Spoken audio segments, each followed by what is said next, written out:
you might say, well, if it's that great, why doesn't everyone do it? Because it hurts a lot.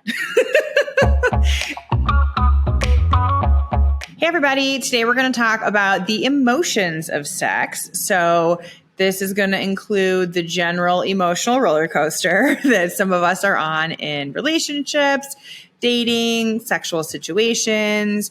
And in our last episode about communicating about sex and building that inner security, part of what I refer to is managing emotions. So we're also going to talk about how can we manage our emotions for ourselves so that we can show up as the best version of ourselves. And I'm going to get a little bit more into the internal family systems method of therapy and coaching, which is something that I really love. I think it's very true compared to other methods I have been taught. I think it gets at some really core root issues that we have and heals them at that foundational layer, which I can't say about a lot of other methods and approaches. So I'm excited to share a little bit about internal family systems with you as well. And just to hopefully increase your confidence in being able to manage your emotions and smooth out that emotional roller coaster a little bit. So I want to start by saying sex can bring up a lot of feelings, a lot of emotions. And it is important to be able to manage them. It can bring up some really feel good emotions. So I want to make sure we're giving that side a little bit of coverage as well. You know, you can feel empowered. You can feel free to express yourself. You can feel, connected and bonded with someone. You can just feel pleasure and bliss and joy. So many wonderful upsides of sexuality. And it can also show us where we're not in alignment with ourselves. And what I mean by that is, where are we just kind of disconnected? Where are we feeling kind of icky? Where are we feeling insecure? Where are we feeling angry, uncomfortable, anxious? Any of that, that's all a signal, right? So it's like we have evolved as humans over thousands of years to have these emotions for a reason. And part of why I wanted to have this be an episode is because our culture, by and large, still relates to our emotions. It's sort of a nuisance. It's like we're allowed to feel happy. We're allowed to feel confident, but not too confident, actually. We wouldn't want to make other people feel insecure. So only a little bit of confidence. And then there's a lot of emotions where you can feel sad, if someone dies, but maybe just for a few days. And you can feel angry if someone does something really shitty to you, but not if it's just garden variety shitty. So there's a lot of sort of what we're going to call exiling of emotions. So let me break down internal family systems because I know I'm going to keep referring to it the whole episode. So with internal family systems, one of the things that distinguishes it from other types of parts work, so you might hear about working with your inner critic, working with your inner child. And there's actually a lot of approaches to healing that include working with parts or aspects of ourself. One of the things that sets internal family systems apart is that you're working with your parts from your self energy. You're not relating, part to part. I have an inner therapist or a coach that thinks that it's in charge and knows things, right? But it's not my self energy. So sometimes we have a part like my inner coach relating to another part, like my anxious part or a fearful part or one that is afraid of abandonment or something like that. And so we want to ask those other parts to step aside so that we can be in our self energy. How do you know if you're in self energy?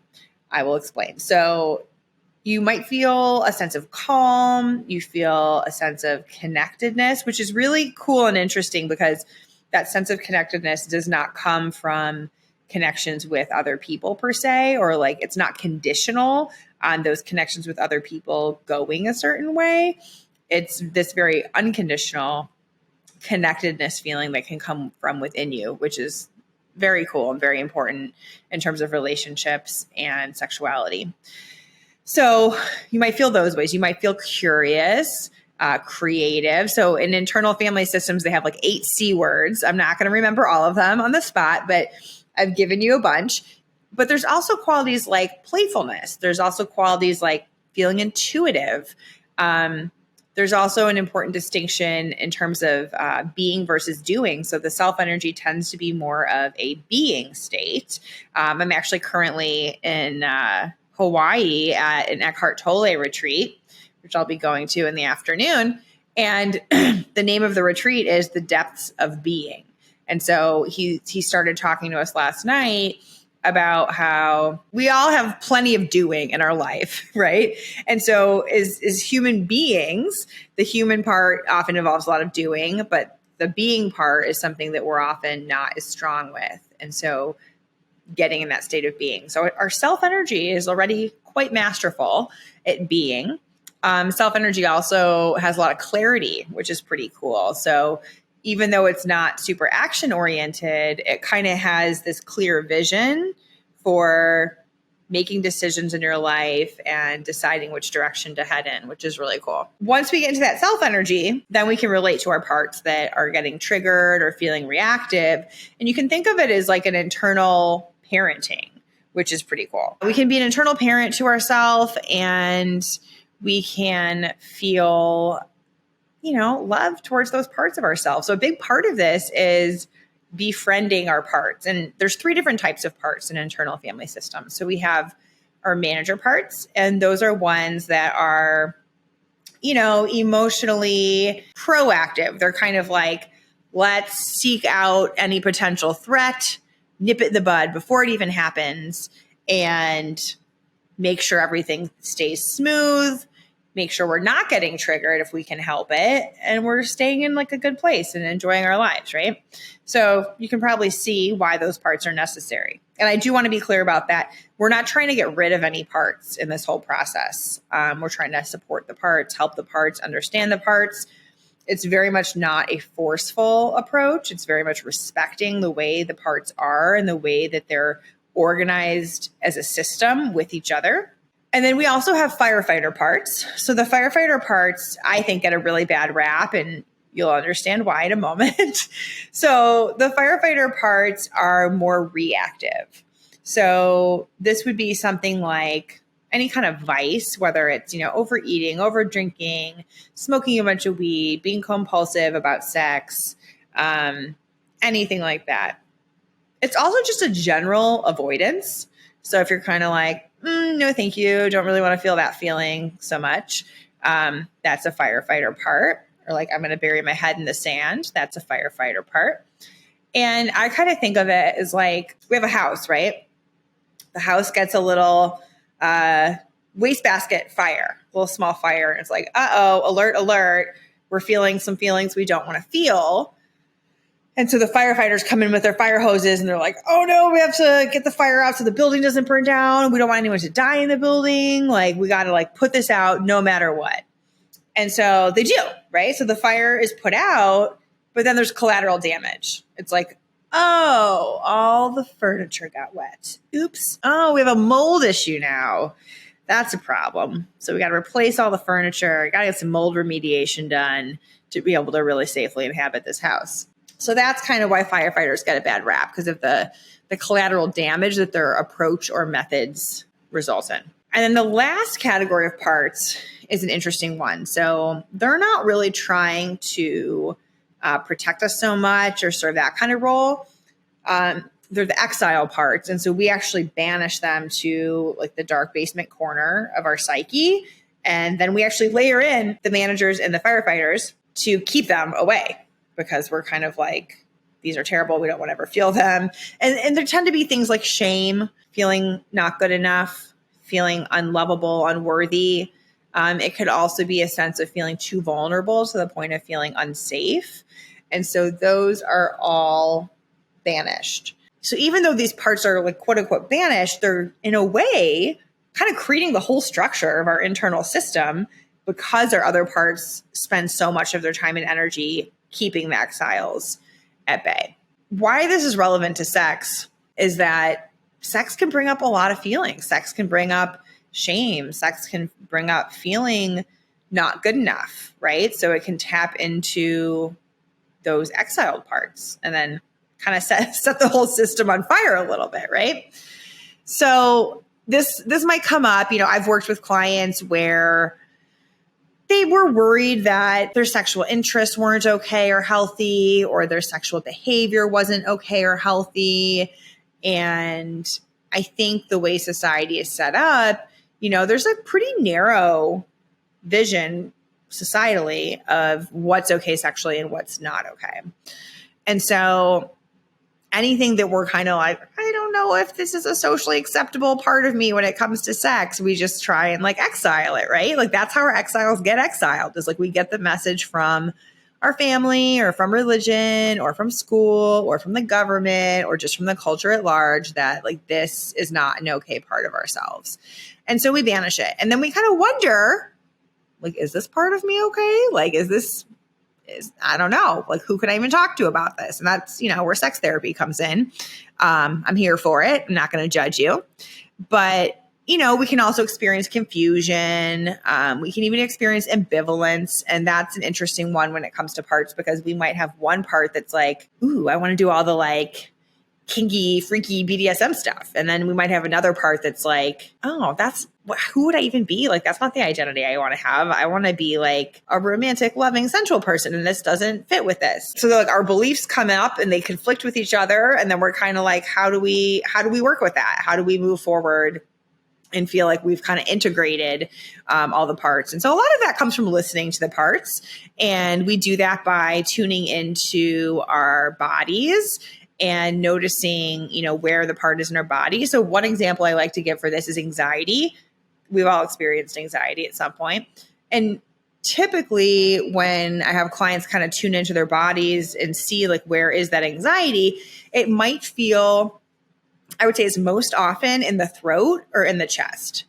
And so you could kind of check in those areas of your body next time you're experiencing anxiety and just see, like, do you feel tension there? Do you feel like almost like a knot? Do you feel like a fluttery feeling? And so there's all these different qualities of energy that we might feel with different emotions. I think anxiety is probably one of the ones I would say to start with in terms of feeling it in your body, because I think that we can mostly connect with that one. Another one would be like dread, or if you have like a pit in your stomach, that's another one that's pretty, I think, easy to connect with, easy to recognize. But then there can also be ones that are a little bit more subtle, a little bit more difficult, not as kind of universal. So even like confusion, like what does confusion feel like in your body? And this is a practice. And so I'm kind of recommending, like, if this is new to you, start with those easier ones. Notice what it feels like in your body. And as you go, you can just kind of keep practicing. And one of the things I ask my clients, it's kind of a random question, but it's almost like, imagine an alien is like dropped into your body and they don't really know anything. How do they know you're feeling confusion? What are they experiencing? And it might be there's a sense of like darting energy. You're kind of like skittish, or it might be like a cloudy, foggy feeling in a certain area or around your whole body. So it's something that we can get better and better and better at. And why is this important? I notice when I'm taking more of like a cognitive behavioral approach with clients, it's easy to get stuck in the head. And then I think our minds and our intellects engage in a way where it's like then we're just kind of fighting and resisting different ideas. And then we're just draining our energy and we're not really getting anywhere. And I find that when we're able to let go a bit of intellect and kind of drop into our body and feel sensations in our body and be curious about them and compassionate towards them, those qualities of self energy, that first of all, the parts feel like really more calm and they feel appreciative because they're so used to being banished, if they're causing any kind of distress and not being paid attention to. So just acknowledging them and paying attention to them can be enough to take some of the edge off. And I would even encourage you to go one step further if you can and actually try and befriend these parts. So this is going to help us build self-confidence too, because when we're able to just feel our feelings without kind of engaging in that over-intellectualization and kind of mind play, then they actually pass quicker as well. And once you've kind of processed it, like felt it physically, you'll notice it changing. So you might notice, okay, there's that anxiety in the chest. It feels really, really intense. And then like the more you're just like, okay, I feel it. I'm kind of curious about it. It almost feels like it's moving. It actually seems to be calming down now that I'm paying attention to it. And there's a sense of being embodied. There's a sense of being in your body when you're doing this, which is another great skill for sex. Because one of the main issues that I find with people either having erectile dysfunction or difficulty orgasming is that they're in their heads, right? And it's like that being in the head kind of takes you out of your body, takes you out of your five senses. and away from your partner in many ways. So the more we can kind of be in the body and have that experience, the better it's going to be for our sex life. So this is a great practice to do. And the faster the emotions are going to pass. So it's just like a win-win. Now, you might say, well, if it's that great, why doesn't everyone do it? Because it hurts a lot. And we're like pretty hardwired to have a tendency to avoid painful things, right? So I'm not going to pretend with you that's not going to hurt. It is. But when we build more and more, we're not building self-energy, but when we're allowing more self-energy to come forward and not kind of blocking it with our parts, you can think of some of the parts thinking like, nope, can't trust the self-energy. Like I got to elbow the self into the background. Like I'm in charge. Alert, alert. I'm taking over. So when we can ask our parts kindly to kind of step aside and allow some space for self to come forward, there's more sense of safety. So it's a practice. But my guess is you already feel self-energy in some aspect of your life. So whether it's, music and connecting with music, or whether it's exercise or being in nature, that's always a great one. Chances are you are feeling kind of like your best self in some context of your life. So I would also just say, lean into that, right? It's only going to help every other single area of your life if you do that. So yeah. I also want to mention that, our last episode was about communicating with your partner and being able to be vulnerable, and how vulnerability can help create that intimacy and facilitate those conversations. And this is part of that too. Knowing you can handle your own emotions allows you to take more of those emotional risks. Because when like, hey, if I feel shame, I'm willing to feel it. And I know it's going to pass. And I know it's not going to kill me. And I know that I can access my self-energy and kind of be an internal parent to that part that's feeling shame and be kind to it. That's huge and frees up so much energy and allows you to have those conversations. So I hope this was helpful.